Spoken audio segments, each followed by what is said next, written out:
అందరికీ మార్గం. Tough situations life లో ఉన్నప్పుడు ఏ మినిట్ అయితే ఇంకా నా వల్ల కాదు I just give it on it అని అనుకుంటాము, గివ్ అప్ చేద్దాం అనుకునే టైంలోనే యాక్చువల్లీ అదే మినిట్ లోనే మిరాకిల్స్ జరుగుతాయి అన్నది ఒక కోట్ ఉంది. నేను ఇది ఎందుకు చెప్తాను తెలుసా, పిల్లలు కావాలి కావాలి అంటూ చాలా ఇయర్స్ వెయిట్ చేసి ఇంకా మాకు హోప్స్ లేవు అనుకున్న టైంలోనే మేబీ నాకు ఐవీఎఫ్ ఒక రే ఆఫ్ హోప్ లాగా కనిపిస్తుంది. ఎందుకంటే ఆ డెసిషన్ తీసుకోవడం వల్ల ఎందరో కపుల్స్ పాజిటివ్ గా సక్సెస్ఫుల్ గా చక్కగా పిల్లల్ని చేతిలో ఎత్తుకొని ఒక చిన్న చిరునవ్వుతో లైఫ్ లీడ్ చేస్తున్నారు. ఎవ్రీ వీక్ మాట్లాడుకుంటాం ఫర్టిలిటీ టెక్నిక్స్ గురించి, ఫర్టిలిటీ ప్రొసీజర్స్ గురించి, ఇంకా ఇప్పుడున్న టెక్నాలజీకి సంబంధించి రీసెంట్ డెవలప్మెంట్స్ గురించి. అయితే ఈ వారం కూడా ఐవీఎఫ్ చికిత్సా విధానం గురించి డీటెయిల్ గా మాట్లాడుకుందాం. 49 హాస్పిటల్స్ నుంచి మనతో పాటు జాయిన్ అవుతున్నారు డాక్టర్ సుమవర్ష గారు. హలో సుమవర్ష గారు. హలో అండి. సో ఎవ్రీ టైం మనం అనుకుంటున్నట్టే మాట్లాడుతూ ఉన్నట్లుగానే బట్ స్టిల్ ఈ వీక్ కూడా అండి ఐవీఎఫ్ గురించి ఇంకాస్త ఎలాబొరేటెడ్ గా మాట్లాడదాం అనుకుంటున్నా. ఒక్కటి చెప్పండి before we actually get into the subject, అసలు ఇది సేఫే అంటారా? ఇది అసలు 100% ఐవీఎఫ్ ద్వారా పుట్టిన పిల్లలు నార్మల్ బేబీస్ గానే హెల్దీగా ఉంటారా? So it's an absolutely safe procedure అండి. ఐవీఎఫ్ ట్రీట్మెంట్ సేఫ్టీ గురించి ఎటువంటి డౌట్స్ పెట్టుకోవాల్సిన అవసరం లేదు. ఐవీఎఫ్ చేయించుకోవడం వల్ల మేజర్ కాంప్లికేషన్స్ వస్తాయి, సైడ్ ఎఫెక్ట్స్ ఉంటాయి అని అస్సలు అనుకోవాల్సిన అవసరం కూడా లేదు. సో 3-4 టైమ్స్ ఐవీఎఫ్ చేయించుకొని చాలా హెల్దీగా ఉన్న కపుల్స్ ఎంతో మందిని నేను చూశాను. అండ్ కమింగ్ టు బేబీస్ కూడా అబ్సల్యూట్లీ హెల్దీగా ఉంటారండి. అంటే మనకి న్యాచురల్ గా ప్రెగ్నెన్సీ వస్తే ఎంతవరకు ఏదన్నా అవయవ లోపాలు ఉండడానికి అవకాశం ఉంటుంది, జను లోపాలు ఉండడానికి అవకాశం ఉంటుందో అంతే అవకాశం మనకి ఐవీఎఫ్ ద్వారా కూడా ఉంటుంది. ఐవీఎఫ్ చేయడం వల్ల మనకి కాంప్లికేషన్స్ రావడానికి, బేబీస్ లో ఏదైనా హెల్త్ ఇష్యూస్ రావడానికి ఛాన్సెస్ అయితే డెఫినెట్లీ ఎక్కువ అవ్వదు. రైట్. మరి ఎందుకు మేడం ఈ ప్రొసీజర్ చాలా ఎక్స్పెన్సివ్, అందరూ అఫోర్డ్ చేయలేరు, ఇలాంటి మాట ఎందుకు వస్తూ ఉంటుంది? So basically IVF treatment involves a process where మనం ఎగ్స్ ని ఓవరీస్ ని స్టిమ్యులేట్ చేస్తాము. నార్మల్ గా ఓవరీస్ లో 1 or 2 ఎగ్స్ పెరగాలి. బట్ మనము ఇచ్చే మెడికేషన్స్ కి ఆ సైకిల్లో ఎన్ని ఎగ్స్ కనిపిస్తున్నాయో మొత్తం అన్ని ఎగ్స్ పెరిగేలాగా ఇంజెక్షన్స్ ఇస్తాము. అండ్ ఇంజెక్షన్స్ అనేవి బెటర్ క్వాలిటీ ఇంజెక్షన్స్ అనేది వాడటం వల్లే మనకు యాక్చువల్లీ సైడ్ ఎఫెక్ట్స్ అనేది ఉండట్లేదు. సో ఆ ఇంజెక్షన్స్ ప్రిపేర్ చేసే technique involves certain process and that is why those injections are expensive అనమాట. And it is basically to improve the safety of the injections, safety of the procedure అనమాట. So ఆ injections వాడిన తర్వాత eggs retrieve చేసిన తర్వాత lab లో eggs and sperms ని మనం డీల్ చేస్తాం. సో ఎగ్స్ అండ్ స్పర్మ్స్ మనకి లోపల గర్భసంచిలో గానీ ట్యూబ్ లో గానీ ఉన్న ఎన్వైరన్మెంట్ మెయింటైన్ చేస్తే తప్ప సర్వైవ్ అవ్వవు అండ్ మనకి మంచిగా హెల్దీ embryos form అవ్వవు. So that again involves a lot of consumables and environment that has to be maintained, which also increases the costing. But ఇప్పుడు definitely IVF procedure has become very economical. చాలా అందుబాటు ధరల్లోనే IVF ఉంటుంది. చాలా expensive ఉంటుందేమో అని ఏదో ఊహించుకొని చాలా మంది రారు. But definitely it is becoming very affordable because ఇప్పుడు మెడికేషన్స్ ఇండియాలో మ్యానుఫ్యాక్చర్ అవుతున్నాయి, కన్స్యూమబుల్స్ కూడా ఇండియాలో మ్యానుఫ్యాక్చర్ అవుతున్నాయి. ఇంత ముందులాగా ఇంపోర్ట్ చేయాల్సిన అవసరం అయితే రావట్లేదు కాబట్టి, and more pharma companies are manufacturing these drugs కాబట్టి అందుబాటు ధరల్లోకి డెఫినెట్లీ ఇప్పుడు ఐవీఎఫ్ ఉంది. Good to know that actually. ఎందుకంటే చాలా మంది మీరు అన్నట్లు ఎక్స్పెన్సివ్ గా ఉండడం వల్ల మేము అసలు ఎఫర్ట్ కూడా చేయలేము అనుకుని స్టాప్ అయిపోయి క్విట్ అయిపోయిన వాళ్ళు చాలా మంది ఉంటుంటారు. But definitely this will help so much. అయితే మేడం ఇప్పుడు ఐవీఎఫ్ కి ఒక నార్మల్ ప్రెగ్నెన్సీకి డిఫరెన్స్ ఎక్కడ వస్తుంది అంటారు చెప్పండి? So in an IVF pregnancy especially మనము ఫ్రోజన్ ఎంబ్రియో ట్రాన్స్ఫర్ సైకిల్ అంటాం. అంటే ఎంబ్రియోస్ ప్రీవియస్ గా ఫ్రీజ్ చేసి నెక్స్ట్ మంత్ లో ట్రాన్స్ఫర్ చేస్తే ఎండోమెట్రియల్ ప్రిపరేషన్ చేసి పెడతాం. అంటే యాక్చువల్లీ బాడీలో ఎగ్ పెరిగి రిలీజ్ అయ్యి మనకి ప్రెగ్నెన్సీ వచ్చింది అనుకోండి, ఆ ప్రెగ్నెన్సీని సపోర్ట్ చేయడానికి బాడీలో అడిక్వేట్ అమౌంట్ ఆఫ్ హార్మోన్స్ అనేవి ప్రొడ్యూస్ అవుతాయి. బట్ మనకి ఐవీఎఫ్ ప్రెగ్నెన్సీలో బాడీలో మనకి కావాల్సిన హార్మోన్స్ అనేవి ప్రొడ్యూస్ అవ్వవు కాబట్టి వాటిని మనం బయట నుంచి సప్లిమెంట్ చేయాల్సిన అవసరం ఉంటుంది. So that is the main difference. So first 3 months మాయ ఫామ్ అయ్యి మాయ నుంచి హార్మోన్స్ ప్రొడ్యూస్ అయ్యే వరకు మనం ఆ ప్రెగ్నెన్సీని సపోర్ట్ చేయడానికి ఇనఫ్ అమౌంట్ ఆఫ్ హార్మోన్స్ ఇవ్వాల్సిన అవసరం ఉంటుంది. సో ఆ ఫస్ట్ 3 months లోనే మనకు ఆ మెడికేషన్స్ లో కొంచెం డిఫరెన్సెస్ అనేవి వస్తాయి. 10 to 12 weeks మధ్యలో ఎప్పుడైతే మాయ తయారవుతుందో morals pregnancy is as good as a natural pregnancy. And second thing thing is IVF చేస్తున్నాము అంటేనే వాళ్ళకి ఏదో ఒక ప్రాబ్లం ఉండి మనం చేస్తాము. సో ఏజ్ ఎక్కువ ఉండడము, లేకపోతే మేల్ ఫ్యాక్టర్ ఉండడము, సో వీళ్ళకి ఆ రిస్క్ ఫ్యాక్టర్స్ ఆల్రెడీ ఉంటాయి కాబట్టి there is increase chance of miscarriage, increase chance of getting hypertension in pregnancy or diabetes in pregnancy. So ఇలాంటి complications which is actually more of age related or వాళ్ళకి ఉన్న problem related rather than IVF related actually. So బేసికల్ గా ఇప్పుడు మీరు చెప్పిన ఈ complications, risks ఏవైతే ఉన్నాయో ఐవీఎఫ్ లో చేసిన ఫ్రోజన్ ఎంబ్రియో ట్రాన్స్ఫర్ అయిన తర్వాత ఐవీఎఫ్ యొక్క success rate will definitely be depending on all these factors కదండి. Yes, definitely. So IVF success rate అనేది జనరలైజ్ చేసి ఇంత అని చెప్పడానికి ఉండదండి, because it varies from couple to couple. So ఆ కపుల్ ఒక ఏజ్ ని బట్టి, వాళ్ళకి ఎగ్ నంబర్ ని బట్టి, స్పర్మ్ ఫ్యాక్టర్ ని బట్టి, సో ఇట్ డిపెండ్స్. అండ్ గర్భసంచి లోపల వాళ్ళకి ఇంక ఫైబ్రాయిడ్స్ ఉన్నాయి, ఎండోమెట్రియోసిస్ ఉన్నాయి, సక్సెస్ రేట్ తగ్గుతుంది. సో ఇది వేరియస్ ఫ్యాక్టర్స్ పైన డిపెండ్ అయి ఉంటుంది. ఒక కపుల్ మా దగ్గరకు వచ్చినప్పుడు వాళ్ళని ఇవాల్యుయేట్ చేసిన తర్వాత వాళ్ళకి వాళ్ళ రియలిస్టిక్ సక్సెస్ రేట్స్ అనేది మనము ఎస్టిమేట్ చేసి చెప్పగలం, కానీ actually we cannot generalize. So ఇందాక మీరు అన్నట్లు ఫైబ్రాయిడ్స్ ఉండడం కానీ లేకపోతే ఇతరత్ర సమస్యలు ఏవైతే ఉన్నాయో ముందరే మీరు స్కాన్ చేసి అన్ని రూల్ అవుట్ చేసుకొని చూసుకుంటారు.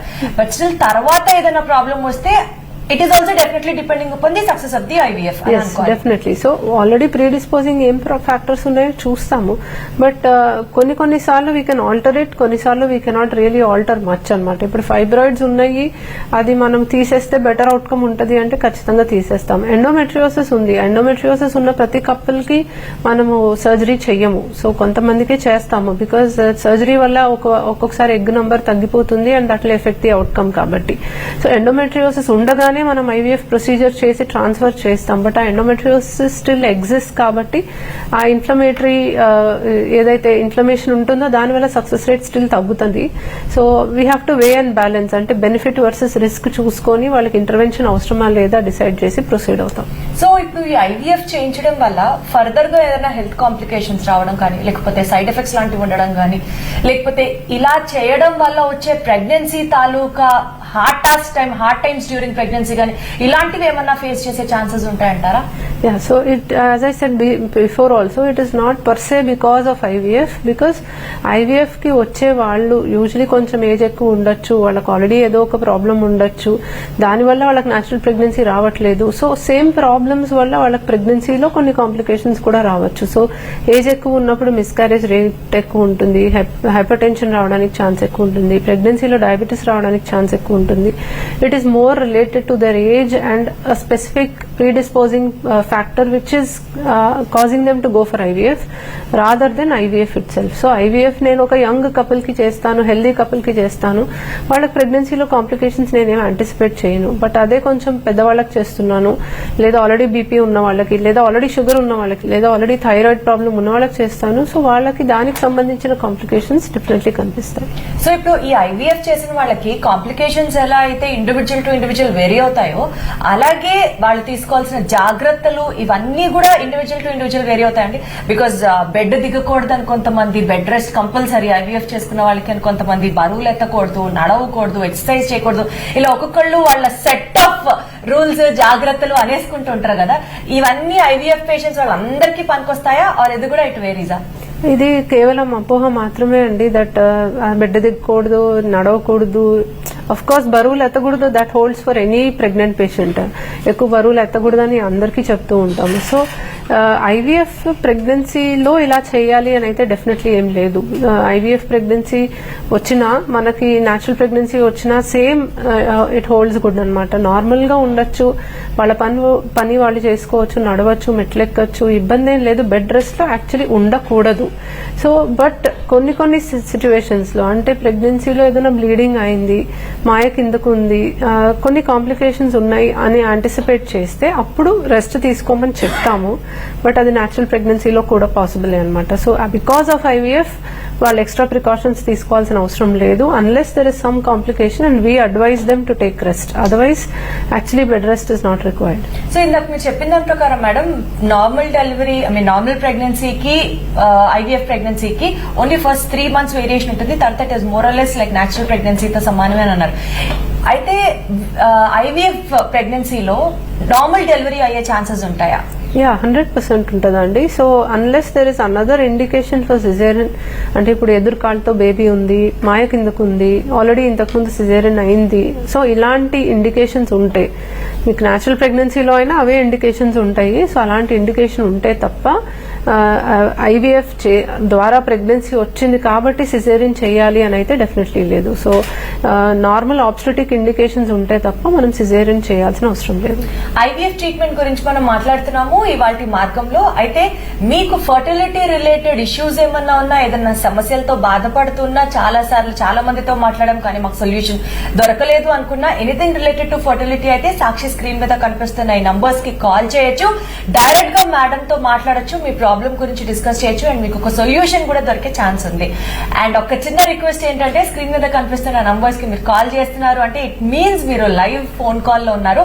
కాబట్టి లైవ్ కాల్ లో ఉన్నప్పుడు చిన్న లాగ్ ఉంటుంది. సో హలో అని టీవీ చూస్తూ మాట్లాడకుండా డైరెక్ట్ గా మీరు క్వశ్చన్ అడగండి, మా దాకా వస్తుంది, and then you can get a better answer for it. And ఇది చాలా లేవెన్ క్వశ్చన్ అనుకుంటా మేడం, బట్ స్టిల్ ట్విన్స్ కావాలి అని అనుకునే వాళ్ళు they have to go for IVF కి వెళ్తే ఖచ్చితంగా ట్విన్స్ పుడతారు, మన చేతుల్లో ఉంటుంది అది.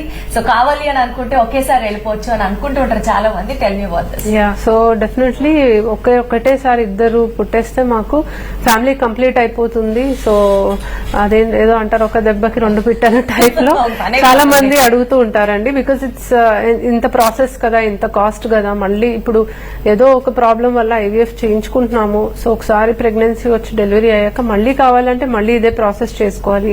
అదేదో ఇప్పుడే మాకు ఇద్దరు కావాలి అంటే మీరు అలా చేయండి అని చాలా మంది అడుగుతుంటారు. But that is technically not possible అండి. బికాస్ మనము ఎంబ్రియోస్ యూజువలీ 2 ఎంబ్రియోస్ పెడతాం. 5th day embryo usually 2 embryos పెడతాము.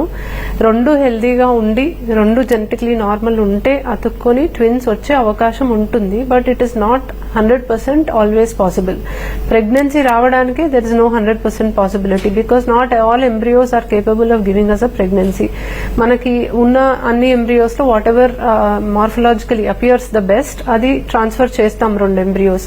బట్ జెనెటికలీ నార్మల్ కాకపోతే 2 అతుక్కోకపోతే ప్రెగ్నెన్సీయే రాదు. బై ఛాన్స్ ప్రెగ్నెన్సీ వచ్చినా 1 ఎంబ్రియో అతుక్కుంటే మనకు ప్రెగ్నెన్సీ కన్ఫర్మ్ అవుతుంది అండ్ సింగిల్ ప్రెగ్నెన్సీ అనేది కంటిన్యూ అవుతుంది. 2 హెల్దీగా ఉండి 2 జెనెటికలీ నార్మల్ ఉండి అతుక్కుంటే ట్విన్స్ అనేది వస్తుంది. సో మనం కావాలి అని అది చేయడానికి పాసిబిలిటీ అయితే చాలా తక్కువ. అండ్ ఇన్ఫాక్ట్ ట్విన్ ప్రెగ్నెన్సీలో కాంప్లికేషన్ రేట్ ఎక్కువ. సో ఎర్లీ డెలివరీలు అవడం, ఎన్ఐసియు అడ్మిషన్ అవ్వడం, సో గ్రోత్ రెస్ట్రిక్షన్ ఉండడం, సో ఇలాంటి కాంప్లికేషన్స్ కూడా ఎక్కువ ఉంటాయి. So ideally single healthy baby is a better way to look at it. So we try to counsel our patients. But of course 2 embryos transfer చేస్తే there is always 20 to 25% chance of a twin pregnancy. Right. So బేసికల్ గా ఇప్పుడు ఈ twin pregnancy ఇట్లా అంతా పక్కన పెడతా, అంటే సపోజ్ ఫర్ ఎగ్జాంపుల్ వూమ్ లో ఒక సింగిల్ బేబీ హెల్దీగా గ్రో అవుతుంది అని అనుకుందాం. ఐవీఎఫ్ తర్వాత రెగ్యులర్ గా వీళ్ళు కూడా స్కాన్స్ చేయించుకోవడాలు, ఇంకా ఎవ్రీ స్టెప్ న్యాచురల్ ప్రెగ్నెన్సీకి వీళ్ళకి సేమ్ ఉంటుందా, ఆర్ ఐవీఎఫ్ బేబీస్ కాబట్టి వీళ్ళకి ఎక్స్ట్రా స్కాన్స్ అవసరం అవుతాయా, లేదా ఆ సైకిల్ అంతా కొంచెం డిఫరెన్స్ ఉంటుందా? So usually IVF pregnancies usually age ఎక్కువ ఉన్న వాళ్ళకైతే definitely it requires more monitoring అండి. రిస్క్ ఫ్యాక్టర్స్ ని చూస్తాము బేసికలీ. సో వాళ్ళకి ఏదైనా రిస్క్ ఫ్యాక్టర్స్ ఉన్నాయి లేకపోతే ఏజ్ ఎక్కువ ఉంది, definitely more number of antenatal visits, because we anticipate some complications. And complications ని ఎర్లీగా డిటెక్ట్ చేసి తగ్గట్టుగా మనము జాగ్రత్తలు తీసుకుంటే obviously we can avoid many issues also. But young couple major problem లేదు, ఐవీఎఫ్ ప్రెగ్నెన్సీ అయినా కూడా almost like natural pregnancy follow ups అనేవి చేసుకోవచ్చు. So we need to individualize అనమాట. సో ఆ పేషెంట్ కి ఉన్న complication or risk factors and age అవన్నీ చూసుకొని we individualise whether they need more number of antenatal visits. So Nizamabad నుంచి భాను గారు లైన్ లో ఉన్నారు, కనెక్ట్ అవుదాం ఒకసారి. చెప్పండి భాను గారు. మేడం నమస్తే, చెప్పండి. మేడం మేడం వినిపిస్తుందండి, చెప్పండి మీ ప్రాబ్లం. 1 year అవుతుంది మేడం మా మ్యారేజ్ అయ్యి. హలో, ఓకే, అయితే అంటే వినిపిస్తుంది, చెప్పండి. అంటే కన్సీవ్ అవ్వడానికి 1 year నుంచి ట్రై చేస్తున్నాం మేడం, మెడిసిన్ వాడుతున్నాము.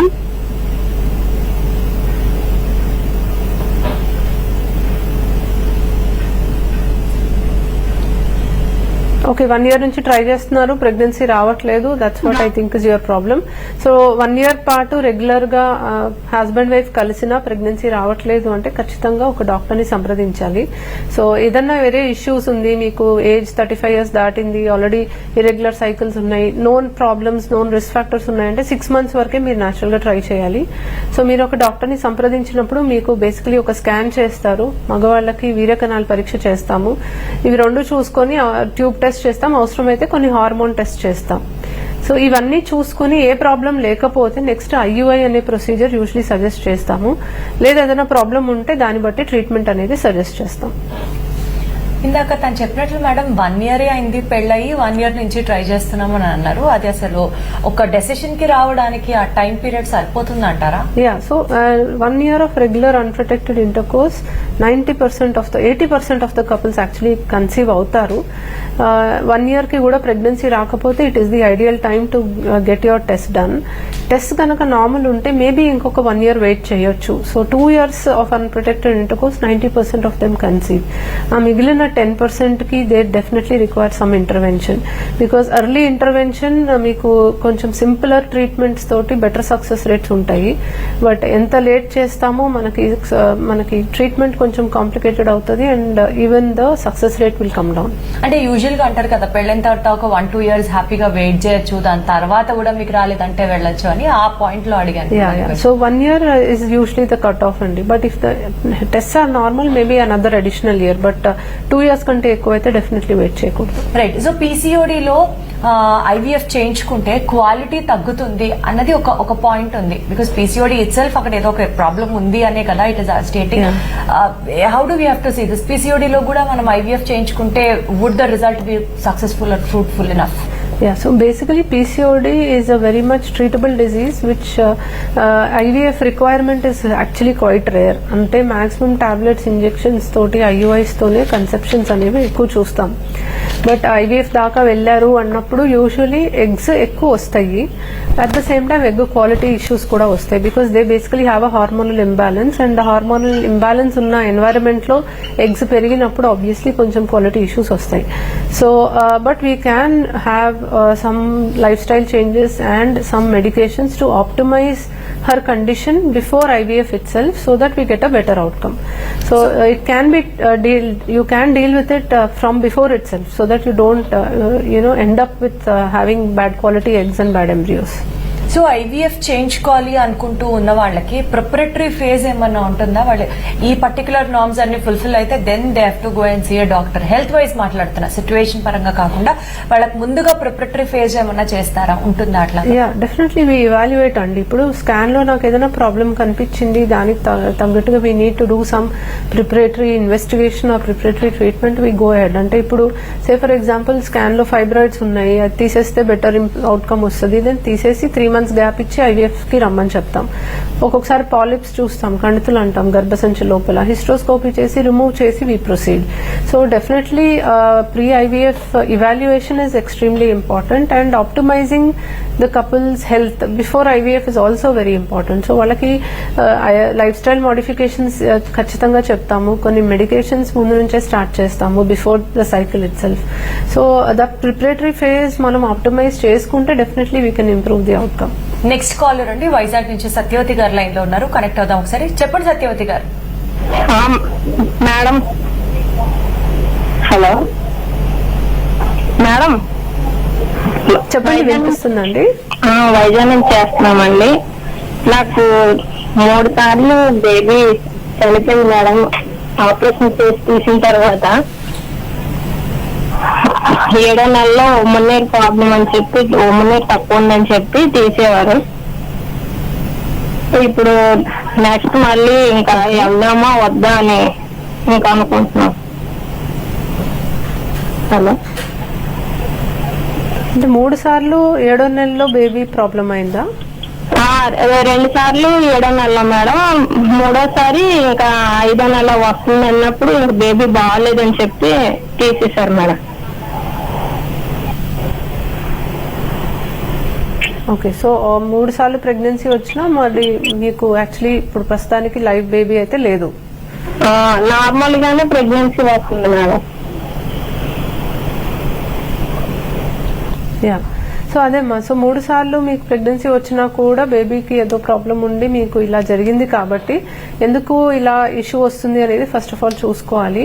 సో 7వ నెలలో మీకు బేబీని తీసేశారు అంటే డెఫినెట్లీ బేబీ తీసినప్పుడు బేబీ నుంచి కొంచెం టిష్యూ పంపించి జెనెటిక్ ఇవాల్యుయేషన్ చేయడం అండ్ మీకు కూడా కొన్ని ఇన్వెస్టిగేషన్స్ చేయడం మంచిది. సో రిపీటెడ్గా ఇలా అవుతుంది, నెక్స్ట్ కూడా అవ్వడానికి ఎంతవరకు అవకాశం ఉందో చూసుకోవాలి. And pre implantation genetic testing అని ఉంటుంది, అంటే ఐవీఎఫ్ చేసి ఎంబ్రియోస్ ని టెస్ట్ చేసి కొన్ని ప్రాబ్లమ్స్ ని మనం కనిపెట్టి అది మళ్ళీ రాకుండా చూసుకోవడానికి కూడా ఆపర్చునిటీ ఉంటుంది. సో మీకు బేసికలీ ఇవాల్యుయేషన్ అవసరం. సో జెనెటిక్ టెస్ట్ చేయాలి మీ ఇద్దరికి, మీకు మీ హస్బెండ్ కి. అండ్ ప్రీవియస్లీ బేబీస్ ది కూడా జెనెటిక్ టెస్ట్ చేసి ఉంటే ఇంకా బెటర్ ఇన్ఫర్మేషన్ వస్తుంది. కొన్ని యాంటీబాడీ టెస్ట్లు చేయాలి అండ్ థైరాయిడ్ కానీ షుగర్ కానీ ఇలాంటి ఏమన్నా రిస్క్ ఫ్యాక్టర్స్ ఉన్నాయో అవి కూడా చూసుకోవాలి.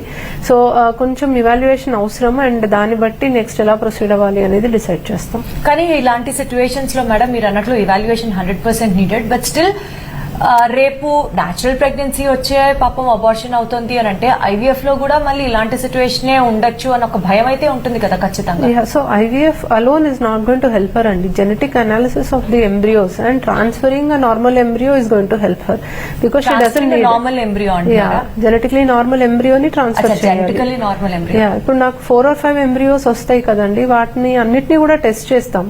అన్నిట్లోకి whichever embryo is genetically normal that should be transferred. So she actually needs doesn't need IVF, ఎందుకంటే తనకు న్యాచురల్ గానే ప్రెగ్నెన్సీ వస్తుంది. మనం ఐవీఎఫ్ ఎందుకు చేస్తున్నాం? So that we can test the embryos. So embryo biopsy చేసి టెస్టింగ్ చేయడం వల్ల she gets a better outcome then IVF is indicated. కాబట్టి తనకి మేబీ ఐవీఎఫ్ ప్రొసీజర్స్ ద్వారా ఇవాల్యుయేషన్ చేస్తే మనకి ఏంటి కాజ్ అన్నది అర్థమవుతుందేమో. But otherwise IVF as a technique తనకు అక్కర్లేదు. ఐడియలీ అక్కర్లేదు. బట్ తనకి వాళ్ళ హస్బెండ్ కి జెనెటిక్ అనాలిసిస్ చేస్తాం, దాంట్లో ఏదైనా ప్రాబ్లం తెలిసినా లేదా ప్రీవియస్లీ బార్న్ బేబీస్ యూజువలీ ఇలా ఏదైనా లోపాలు ఉండి మనకి 7th month 8th month లో ఇలా డెలివరీ చేసినప్పుడు ఆ బేబీ జెనెటిక్ టెస్ట్ చేస్తే చాలా మంచిది. బికాస్ ఏ ప్రాబ్లం వల్ల అది ఇలా జరిగింది తెలుస్తుంది, నెక్స్ట్ దాన్ని ప్రివెంట్ చేయగలమా లేదా కూడా మనకు క్లారిటీ అనేది వస్తుంది. బట్ అది చాలా ఆఫెన్ మిస్ అవుతూ ఉంటది. అంటే వాళ్ళు ఆ టైంలో డెలివరీ చేసేస్తారు, ఇంకా దే డోంట్ అంటే నెక్స్ట్ ఏంటి అనే దాని గురించి ఆలోచించకుండా టెస్టింగ్ చెయ్యరు. బట్ ఆ అవగాహన గనక ఉంటే then it will really help the couple. ఇలాంటి కపుల్స్ కండి స్పెషల్లీ బేబీకి సంబంధించి జెనెటికల్ స్క్రీనింగ్ టెస్ట్ కానీ లేకపోతే ఆ కపుల్ కి సంబంధించిన జెనెటిక్ టెస్ట్లు కానీ చేయడానికి should they have to see an IVF specialist అండి?